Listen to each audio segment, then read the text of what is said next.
ಇನ್ನು ಬೆಂಗಳೂರಿನ ಹಲವು ಕಡೆಗಳಲ್ಲಿ ಕೈ ಕಾರ್ಯಕರ್ತರ ಫ್ಲೆಕ್ಸ್ ಆಗಿ ಬ್ಯಾನರ್ಗಳು ರಾರಾಜಿಸ್ತಾ ಇದೆ.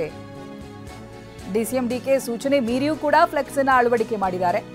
ಶುಭ ಕೋರುವ ನೆಪದಲ್ಲಿ ಫ್ಲೆಕ್ಸ್ ಆಗಿ ಬ್ಯಾನರ್ ಅಳವಡಿಕೆ ಮಾಡಿದ್ದಾರೆ. ನೂತನ ಅಧ್ಯಕ್ಷ ಪದಾಧಿಕಾರಿಗಳ ಪದಗ್ರಹಣ ಕಾರ್ಯಕ್ರಮ ಇತ್ತು. ಬೆಂಗಳೂರಿನ ಅರಮನೆ ಮೈದಾನದಲ್ಲಿದ್ದಂಥ ಕಾರ್ಯಕ್ರಮ. ಸ್ಯಾಂಕಿ ರಸ್ತೆ, ಅರಮನೆ ಮೈದಾನದ ಸುತ್ತಮುತ್ತ ಎಲ್ಲಾ ಕಡೆ ಫ್ಲೆಕ್ಸ್ ಆಗಿ ಬ್ಯಾನರ್ಗಳನ್ನು ಹಾಕಿದ್ದಾರೆ. ಫ್ಲೆಕ್ಸ್ ತೆರವು ಮಾಡುವಂತೆ ನಿನ್ನೆ ಸೂಚನೆ ಕೊಟ್ಟಿದ್ರು ಡಿಕೆ.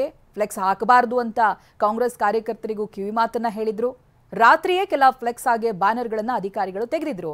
ಆದರೆ ರಾತ್ರೋರಾತ್ರಿ ಫ್ಲೆಕ್ಸ್ ಅನ್ನ ಅಳವಡಿಸಿದ್ದಾರೆ ಕಾರ್ಯಕರ್ತರು. ನೀವು ದೃಶ್ಯದಲ್ಲಿ ಗಮನಿಸ್ತಾ ಇದ್ದೀರಲ್ಲ, ಎಲ್ಲಾ ಕಡೆಗಳಲ್ಲೂ ಕೂಡ ಫ್ಲೆಕ್ಸ್ಗಳು ರಾರಾಜಿಸ್ತಾ ಇದೆ.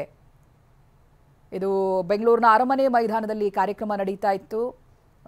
ನೂತನ ಅಧ್ಯಕ್ಷ ಹಾಗೆ ಪದಾಧಿಕಾರಿಗಳ ಪದಗ್ರಹಣ ಕಾರ್ಯಕ್ರಮ. ಅದಕ್ಕಾಗಿ ಯಾವ ರೀತಿಯಾಗಿ ಫ್ಲೆಕ್ಸ್ಗಳನ್ನು ಹಾಕಿದ್ದಾರೆ ಅನ್ನೋದನ್ನು ಗಮನಿಸಬಹುದು. ನಿಯಮ ಬಾಹಿರವಾಗಿ ಎಲ್ಲಾ ಕಡೆಗಳಲ್ಲೂ ಕೂಡ ಫ್ಲೆಕ್ಸ್ ಹಾಕಿದ್ದಾರೆ. ಡಿಕೆ ಶಿವಕುಮಾರ್ ಅವರು ಖುದ್ದಾಗಿ ಸೂಚನೆ ಕೊಟ್ಟ ನಂತರದಲ್ಲಿ ಅಧಿಕಾರಿಗಳು ಕೆಲವು ಫ್ಲೆಕ್ಸ್ಗಳನ್ನು ತೆರವು ಮಾಡಿದ್ರು. ಅದರ ಹೊರತಾಗಿ ಮತ್ತೆ ರಾತ್ರಿ ಕಾರ್ಯಕರ್ತರು ಬಂದು ಫ್ಲೆಕ್ಸ್ ಅನ್ನ ಅಳವಡಿಸಿದ್ದಾರೆ.